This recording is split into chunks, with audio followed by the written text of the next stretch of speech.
Feminismo e cristianismo são coisas compatíveis?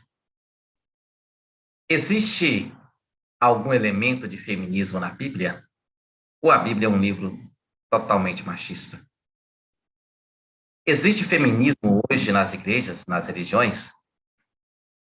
Se existe, esse feminismo poderá ter alguma influência nas eleições brasileiras de 2022?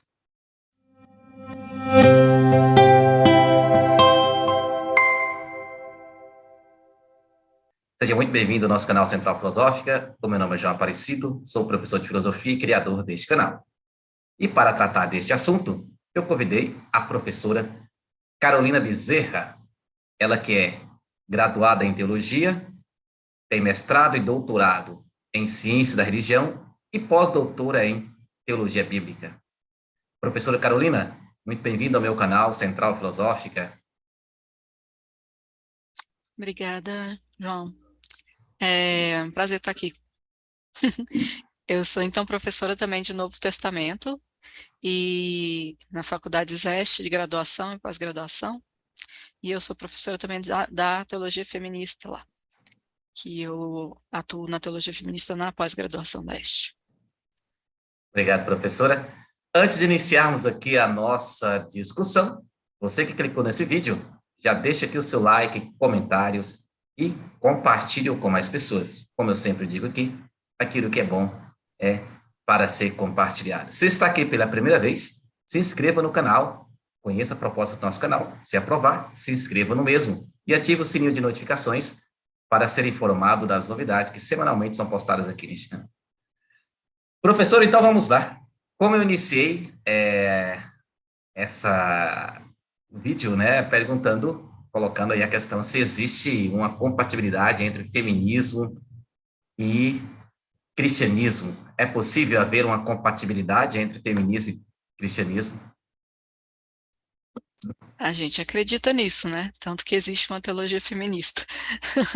Mas é possível ter, só que a gente abre mão de algumas questões, no sentido que a gente identifica que qualquer palavra opressora que esteja na Bíblia não é palavra de Deus, entendeu? Então, a gente trabalha com essas questões, não só no cristianismo, mas em outras religiões também. Então, tem outros cursos, né? E principalmente os cursos de ciências da religião, tem gente trabalhando na questão do feminismo em outras matrizes também. Mas no cristianismo, sim, é possível, mas é preciso seguir reconstruindo, né? O, o como se vive o cristianismo e o como se entende a Bíblia e a teologia, né? Então, a teologia feminista é sempre esse lugar que confronta aquilo que já está construindo, né? Que quer dar voz às mulheres, quer que elas participem de cargos de liderança. Então, é um desconstruir e reconstruir, como a gente costuma dizer, bem grande. Então, existe cristianismo feminista, mas para que ele ocorra, é preciso que as mulheres estejam dispostas a comprar uma luta, né? Nesse sentido, e que os homens se sintam tocados pelas questões de injustiça de gênero, né, que existem nas igrejas cristãs. Então, a, a coisa caminhou, mas não está muito resolvida. Por exemplo, no catolicismo, a gente não tem uma sacerdote que é mulher, né? Não existe o sacerdócio feminino.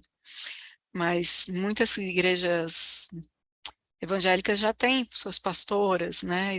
E líderes, né? Bispas ou outro nome de liderança que quer que seja, né? Existem, né, desculpa, existem nessas outras denominações cristãs, né? E ainda o catolicismo tem se voltado numa crescente, né? Então, abrindo espaço nos cargos de poder para as mulheres, mas não ainda no sacerdócio. Então, é um caminho a ser percorrido aí. E também dentro das igrejas protestantes, que nem todas, e muitas não aceitam as mulheres como pastoras. Ainda assim, existem as denominações que aceitam e, portanto, existe a possibilidade de seguir construindo nesse lugar. Não sei se eu te respondi ou se eu te Certo, deixei com certo. mais dúvida. Não, tá tranquilo, mas daqui a pouco eu volto ainda nessa questão, mas antes eu vou colocar uma outra questão, que é sobre a questão da Bíblia, né? É natural as pessoas falarem que a Bíblia é um livro totalmente machista. O feminismo cristão, ele se assenta na Bíblia, tem fundamentação bíblica, né? Em quais livros ali que a gente pode encontrar algum elemento de para sustentar o feminismo? Ou é um movimento que nasce dentro das igrejas, mas não tem um fundamento bíblico, mas que também não está em compatibilidade? É como pensar essa questão da fundamentação teológica do feminismo. Certo. É, você tem que abrir mão de algumas questões relacionadas a textos opressores do Antigo e do Novo Testamento. Entender aquilo como um texto opressor e não como palavra de Deus, né? Então, a gente tem bastante coisa é, advindo da Bíblia, mas que a teologia feminista, ela atua em todos os campos da teologia, né?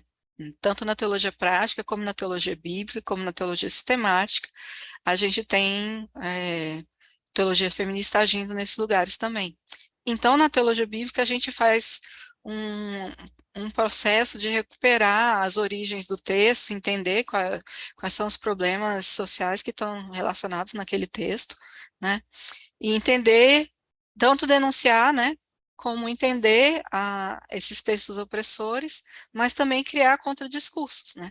Assim, olha, isso aqui tem outros textos na Bíblia que não são opressores para as mulheres. Tem texto de protagonismo feminino, tem um bocado de coisa que acontece lá com as mulheres, né? Então, é sempre um lugar de disputa, Sim, sim. porque a gente está... Deixa eu te perguntar em cima disso, a senhora como teóloga, veja só, esses textos opressores que a senhora fala, será que eles ainda são de fato opressores ou eles foram opressores num determinado tempo histórico? Entende? Se ainda continua ainda, Continua. continua.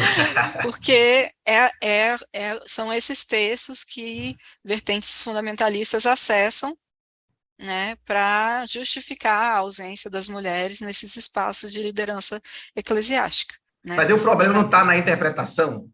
tá, mas então é a Sim, interpretação desse texto, entendeu? E aí o discurso sobre ele segue produzindo opressão, entendeu? O texto sim, é canônico, ele está lá no texto bíblico, né, na Bíblia. Mas se ele foi opressor em um tempo, ele continua sendo opressor hoje, porque aí ele é base para uma interpretação opressora, né? Então a gente está nesse lugar de desconstruir esses discursos opressores, tanto denunciando, né, a existência deles, entendendo qual é a formação desse texto, por que que ele está sendo opressor, né? E tentando dar uma interpretação diferenciada quando é possível. Quando não é possível, aí a gente entende que aquilo pode ser que não seja a palavra de Deus, né? Então é um lugar não fundamentalista de olhar, é um lugar que confronta as estruturas já postas, né? Estruturas sociais e eclesiais. Então, a teologia feminista, ela usa recursos da Bíblia, mas ela é crítica aos recursos da Bíblia, entendeu? Então, tem textos que são de protagonismo feminino. Nós vamos entender o texto do mesmo jeito que a gente faz com outra pessoa. Mas a gente vai dizer, olha, isso é de protagonismo, tem isso aqui, tem essa situação, a mulher tem voz, ela não tem voz, o que que ela fez, como isso é exemplo de liderança, esse tipo de coisa, né? Então, a gente propõe uma interpretação bíblica que cria novas imagens e interpretações de textos bíblicos, né? Então, essas são que são contrapostas aí aos fundamentalismos, né? Então, é sim, um lugar de embate, sim, né? sim, sim, sim. Teologia feminista. Na medida que a senhora tem textos que são mais opressores, tem textos que promovem mais a mulher. Podemos então dizer que a Bíblia é um livro, aliás, um conjunto de livros, né? Que tem ali fundamento para tudo, tanto para Se você, eu falo que assim, matar o que quanto. você quiser, você consegue achar versículo lá na Bíblia, quando a interpretação é a que você quiser também, né? Então, existe sempre esse lugar de que existem textos opressores para as questões de etnia, né? Para as questões de idade. Então, tem várias coisas que podem se fundamentar na Bíblia, né? As opressões e as libertações. Sim, sim, Então, sim. só que demanda um acesso diferenciado e uma interpretação diferenciada também da Bíblia, né? Sim, É, o Deus é porque o Deus cristão que se revela, ele não é um Deus opressor, né? Como a gente pensar isso então? Ou seja, os cristãos aceitam que tudo que está na Bíblia é palavra de Deus, né? Mas e aí? Como que fica? Entende? Como pensar essa questão? Deus que é amor, mas ao mesmo tempo ele é opressor. Não, ou ele não é opressor. Tudo bem, se ele não é opressor, então por que, que aqueles textos estão ali e ainda não foram retirados, e não foram retirados, né? é, é porque, assim, é esse acesso diferenciado que eu tenho falado, entendeu? Você tem que olhar para o texto bíblico como um texto inspirado pela experiência religiosa das pessoas. Nesse sentido, é palavra de Deus. Mas é feito por pessoas. E aí o texto carrega os preconceitos, as injustiças daquelas pessoas, ou daquele grupo de pessoas que está fazendo o texto, entendeu? Então, é um lugar assim. Você pensa assim, os evangelhos têm uma pegada muito mais libertadora do que opressora. Aí, se você vai olhar as cartas deuteropaulinas, tipo Timóteo, Efésios, Colossenses, elas são cartas que contêm é, lugar opressor, né? Quem é que falou aquilo? Foi Paulo, quando ele estava inspirado. Então, a gente faz uma abordagem histórica do texto, né? No sentido de tentar resgatar a origem do texto e qual era a situação social que aquela comunidade, aquele grupo vivia, né? Então, alguns textos opressores, eles se encaixam numa defesa, né, da comunidade e tal, para uma determinada situação social, né? Então, a gente vive numa situação de perseguição de uma cultura que é patriarcal. A gente precisa se encaixar nessa cultura para não ser perseguido, né? Então, tem textos nesse sentido. Outros não têm esse sentido, né? Então, outros demonstram mesmo disputa de poder, né? Então, é uma questão que a gente vai trazer quando a gente vai estudar historicamente os textos, sabe? Porque eu falo sempre, ó, gente, tem o fato ao que o texto se direciona, e geralmente escreve bem depois, né? Então, não é imediatamente ao fato, em geral. Eles são escritos algum tempo depois, né? No caso do Novo Testamento, esse tempo é restrito ao início do primeiro século, não, a partir do ano 70. As cartas de Paulo tem cartas dos anos 40 e 50, mas os textos evangélicos, por exemplo, são todos depois dos anos 70, né? Que já teve uma guerra romana e judaica que destruiu o Templo de Jerusalém. Então, assim, tem muito lugar para a gente trabalhar isso, essa disputa de poder, e tem textos libertadores e textos opressores. A gente tem que olhar para eles, entendê-los nesse contexto histórico-social, e aí passar para uma interpretação, entendeu? Então, isso direciona uma interpretação. Mas é nesse lugar de que a Bíblia, ela é o resultado da vivência religiosa de pessoas, entendeu? Sim, sim. Ou grupos, né? Então, Sim, ela carrega as problemáticas que essas pessoas tinham, né? Então, por exemplo, quando a gente fala de violência na Bíblia, ela é muito complicada, né? Porque no Antigo Testamento a violência era tão comum que as pessoas não achavam exatamente que aquilo era violência, né? E então tem textos que a gente acha horrível, né?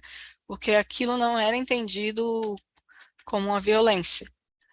E aí o texto tem uma função, né? E aquela cena de violência tem uma função dentro do texto. O que que está querendo ser, que o texto queria dizer para seus receptores? É uma pergunta que a gente faz também, né?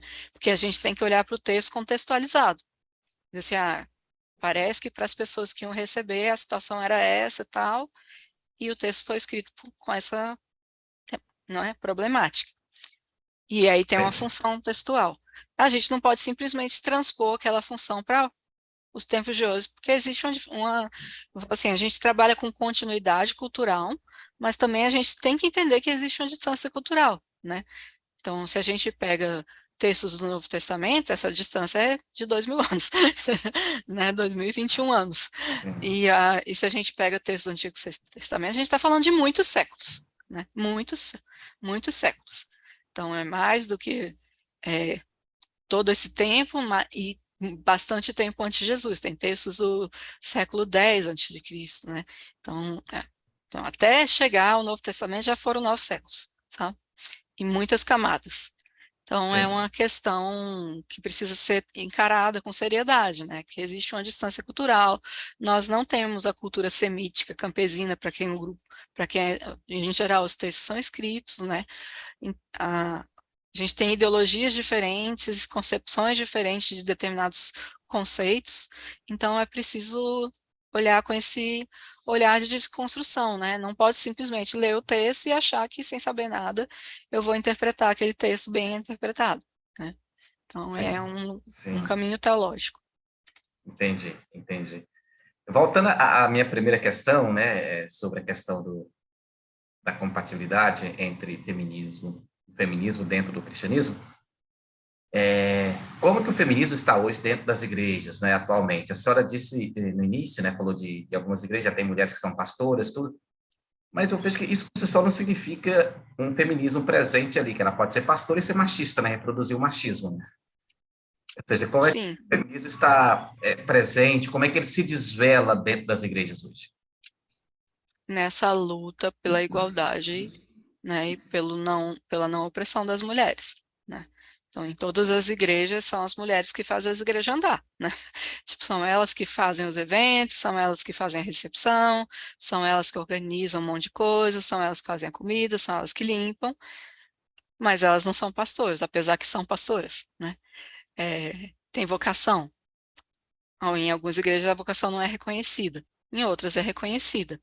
Mas o fato da pessoa ter vocação não significa que ela é feminista, né? Mas existem já muitas feministas atuando nas igrejas, né?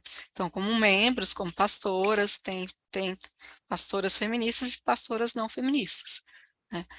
Então, assim como a gente pode falar, tem pastoras brancas e negras, a gente também pode falar que tem pastoras feministas e não feministas, né? Então, o preconceito, ele pode ser reproduzido no lugar de poder.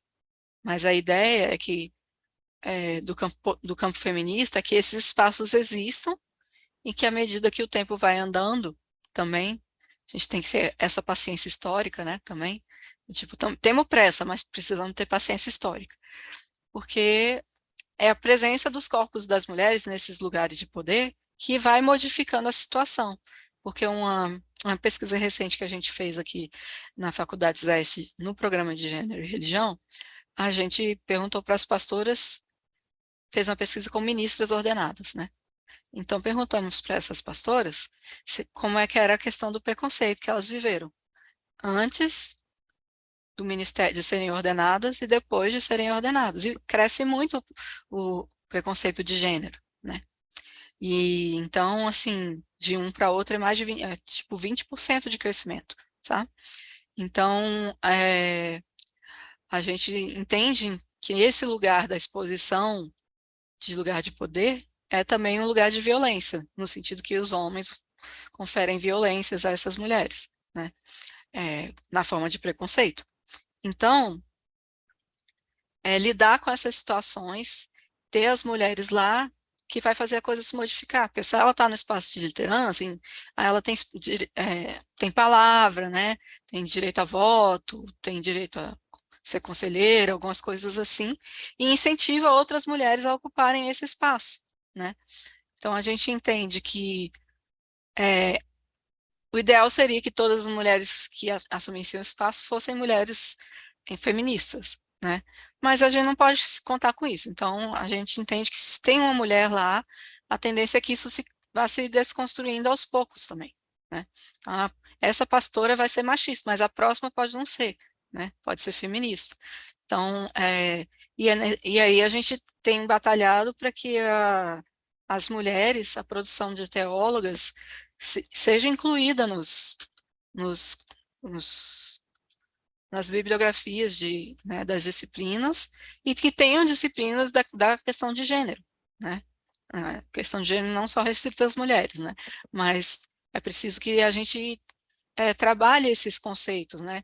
De gênero, como a análise de relações de poder entre mulheres e homens e homens, e mulheres e mulheres. né? Então, é uma análise de relação de poder. Aí a gente vai Essa, trabalhar sobre isso. sim, essa questão, ela bom, eu tenho a impressão que não deve ser uma discussão tranquila, né? Não sei. dentro, dentro das igrejas, né? Porque, sobretudo, nossos tempos, né? Das pedras de toque, né, dos conservadores é exatamente atacar essa discussão de gênero, né? Fora. Ou seja, eles falam que ela já ocorre na escola e que ela ocorre de forma a perverter as famílias. Agora, imagina essa discussão ocorrendo dentro das igrejas. Não deve ser nada tranquilo, né? Não é. Eles usam a questão da ideologia de gênero, né, como se fosse uma coisa, como se a ideologia patriarcal não fosse uma ideologia de gênero também. Então, assim, ideológico, todos nós somos em todo momento, né? Não tem para onde correr, sabe? Todo mundo é ideológico, tem a sua ideologia, né? Que reflete nas suas ações e produções. E dentro das igrejas cristãs, eu posso falar, né? Existe essa questão de também trabalhar com esse lance da ideologia de gênero como um discurso negativo, né? Como um discurso de perversão. Mas é, a gente também tem muito trabalho hoje já criticando isso, né? E tem que produzir material para que essa crítica chegue, né, à igreja. Tipo, nós queremos discutir o que é ideologia de gênero. E aí tem uma formação, ou alguma coisa assim, em que mulheres participem dessa formação, né? Mas também que a gente possa levar algumas questões. Então, é uma disputa cheia de estratégias e derrotas, e tem algumas vitórias, sabe? Também complicado. Mas é uma coisa que a gente vai desconstruindo, porque se a gente consegue falar para um grupo de mulheres em uma igreja, a gente colocou pelo menos a pulga atrás da orelha delas, né? Então, talvez elas batalhem para que tenham mais espaço, ou batalhem para que tenham seus direitos sexuais e reprodutivos reconhecidos, entendeu? Então, é esse lugar aí. A gente fala também da violência, né? Não só a violência religiosa, mas a violência contra a mulher como um lugar também de silenciamento. Então, às vezes a gente usa uma chave da violência para poder falar com as mulheres, né? A gente faz um curso sobre violência contra as mulheres, no âmbito religioso, né? E aí a gente vai dizer, ó, nós temos teólogas, teólogos dando o curso, e muitas igrejas abrem portas, né? Por causa desse tema da violência, que é sempre uma questão dentro das igrejas evangélicas, né? Então, a gente tem que usar de muitas estratégias para conseguir falar com um grupo de mulheres. Mas algumas portas se abrem, algumas pessoas leem nossos textos e gostam. Eu já fui chamada para falar em 2 Assembleias de Deus, né, pela própria igreja, né, não fui eu que bati na porta. Então, acontecem aberturas também, sabe? Nem todo mundo está preso no fundamentalismo. Às vezes a doutrina é um pouco rígida, mas não é exatamente fundamentalista, né? Acho que é uma questão de formação pastoral também. Então, lá, por exemplo, na ESH, a gente tem, na graduação, uma disciplina de teologia feminista obrigatória para a graduação, né? Ela não é eletiva, ela é obrigatória. E na pós-graduação, como a gente não pode mandar na pesquisa dos alunos, né, a gente dá os fundamentos e a gente oferece teologia feminista Sim. também na pós-graduação. Aí os alunos e alunas matriculam, se quiserem, né? Mas muita gente matricula, porque é uma questão na ESH, né? Tipo, é uma questão importante lá, as problemáticas de gênero. Então, professora, nós estamos aqui no Brasil, eu falo no Brasil que o nosso canal, felizmente, ele tem internautas no mundo todo. Aqui no Brasil, esse ano de 2022 é o ano das eleições para eleger governador e deputados e senadores. E sabemos que desde 2014 para cá, mas não só isso, antes também, mas isso se acentuou mais em 2014, 2018, muito mais. A religião cristã, ela tem tido uma influência muito forte nas eleições. Né? E a pergunta que eu faço é: o feminismo presente nas igrejas, ele poderá exercer alguma influência nas eleições de 2022? Do voto do religioso, da religiosa, nessas eleições de 2022? Uma pergunta até um pouco difícil de responder, né? Mas se existem teólogas feministas e pastoras feministas atuando nas igrejas, elas certamente vão colocar a dúvida, entendeu? Vão mostrar as problemáticas do discurso patriarcal fundamentalista, né? E não vão fazer da sua igreja um curral de votos, né? Então, eu não sei se a atuação é tão forte assim, porque é sempre uma disputa mesmo com o fundamentalismo, né? Então, a gente tem que ter pessoas na liderança que não sejam fundamentalistas para que exista uma modificação no pensamento do grupo, né, que constitui a igreja. Mas não é muito fácil. Mas além disso, eu acho que é possível que a presença de algumas pastoras mude o voto de algumas igrejas, né? Então, algumas teólogas e pastores atuantes nas suas comunidades podem dar discernimento, né, de que uma coisa não é obrigatória e que tem um discurso que não é um discurso justo, né?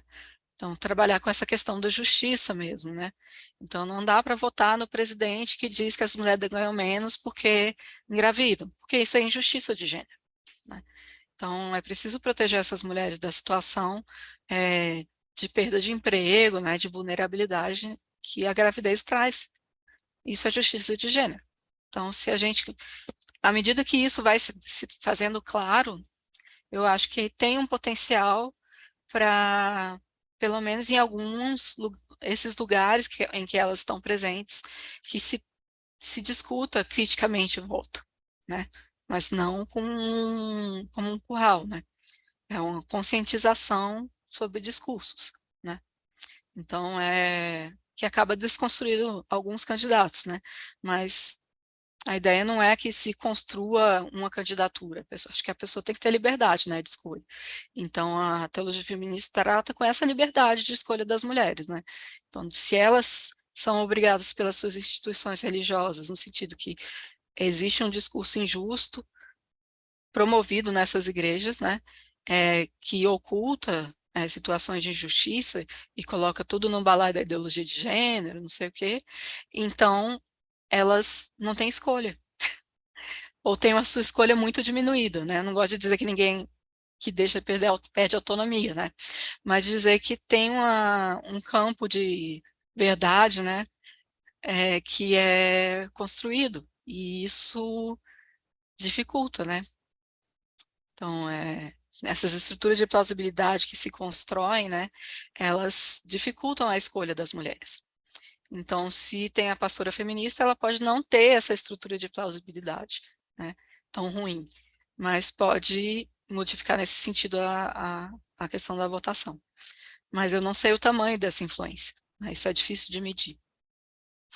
Eu creio que tendo, né, a narrativa feminista ali no seio da igreja, já vai abrindo mais a mente, igual a senhora deixou transparecer na sua fala, né, já vai clareando a mente das pessoas, as pessoas não vão ficando mais tão fechadas, né, e isso certamente pode influenciar, sim, na sua escolha, né, pelo menos ela não vai ter aquele voto dogmático, né, ela não vai achar que o candidato X, porque é contra o aborto, ele é como se fosse ali um profeta que você tem que votar no cara só, né, enfim.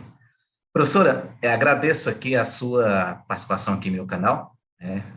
Foi muito enriquecedora a sua participação. Faça aí as suas considerações finais.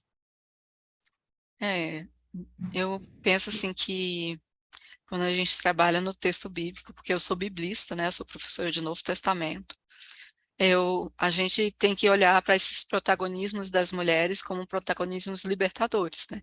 Elas têm funções e atuações que trazem um lugar de protagonismo, ou de luta, ou de resistência, que a gente pode tomar como uma imagem inspiradora para que as mulheres passem por todos esses processos patriarcais que elas passam, né? Com alguma motivação.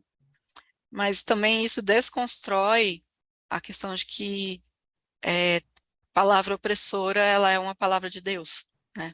Então a gente também constrói um olhar sobre a Bíblia que ele precisa ser crítico, desconstruir algumas coisas, construir outras, né? E é um processo sempre em andamento, né? A gente começa e meio que nunca termina isso. Então, desde o Antigo ao Novo Testamento, a gente tem ocultação de mulheres e tem mulheres no protagonismo, né? E textos muito patriarcais, textos violentos, com os quais a gente precisa lidar. Dentro da teologia, fazendo a denúncia, né, do patriarcado, fazendo a denúncia da opressão e dando chaves de entendimento para que entendamos a presença das mulheres nesses textos, né? Então, é um lugar que a gente tem trabalhado na teologia feminista, a partir da Bíblia, né? Mas teologia feminista não é só teologia bíblica. Então, a gente tem questionado as homilias, né, as pregações, temos questionado as músicas, temos questionado a estrutura, a, a estrutura de culto, né, ou missa, né? Então, assim, essa construção toda também é questionada, assim como determinados dogmas, determinadas afirmações da dogmática, né, que excluem a questão de gênero. Então, muitas vezes não é o problema do dogma ou do que se coloca pela dogmática ou pela sistemática, mas é um problema interpretativo ali, né? Ou um problema de que não tem especificado a questão de gênero e ela fica oculta. Então, as violências continuam, né? É o que eu costumo dizer, assim, se a gente vai estudar, sei lá, é, sacerdócio do crente, né? De todas as pessoas crentes, aí a gente vai ver que não tem, o problema não está descrito ali, né? Mas existe uma sociedade que oculta o problema. Então, as mulheres, elas são encarregadas de trabalho braçal na igreja, né? Elas não são encarregadas do trabalho que é liderança. Então, a diaconia, ela né, o sacerdócio é limitado, né? A diaconia e o sacerdócio são limitados por questões de gênero. Isso não está dentro do dogma, né? Não está questionado pelas produções sistemáticas da teologia. Então, temos que atuar em diversas vertentes. Certo. Obrigado, professora. Para você que nos acompanhou até agora, caso você tenha se esquecido, deixe o seu like nesse vídeo, comentários, perguntas e inquietações. Compartilhe com mais pessoas, porque aquilo que é bom é para ser compartilhado. Um meu abraço, nos veremos em um próximo vídeo.